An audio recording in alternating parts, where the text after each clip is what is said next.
малце подобро. Ние вчера изградивме став по ова прашање по бројните повици и барања од новинарите, нели, упатени на нашата комисија и нормално изградивме став на комисијата. И тоа се состои во следното. Во Уставот пишува дека единствена надлежна институција која што оценува уставноста е Уставниот суд. Ја оценува уставноста и утврдува законитоста на законите и на други поединечни акти. Имајќи во предвид дека уредбите што ги носи владата се со законска сила, значи од тој аспект гледано, Уставниот суд може да расправа и да одлучува дали одредена уредба е во согласно со Уставот или не.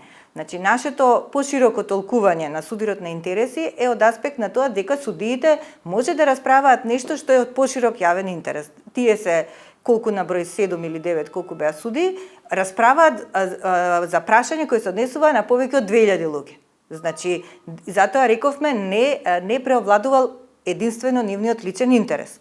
Ако тргнеме така, тогаш, дали ние па имавме право да кажуваме за судир?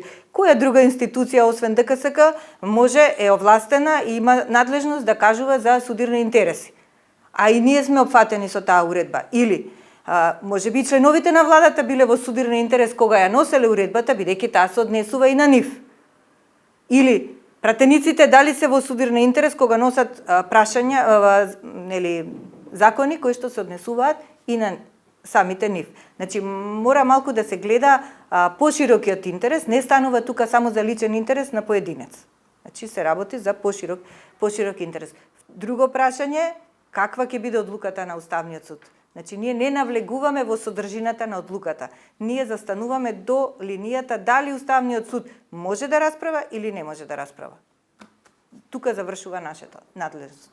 Понатаму, каква ќе биде содржината на одлуката? Што ќе одлучи Уставниот суд, односно веќе одлучи? Тоа е нивна одговорност и прашање што треба да се упати до Уставниот суд.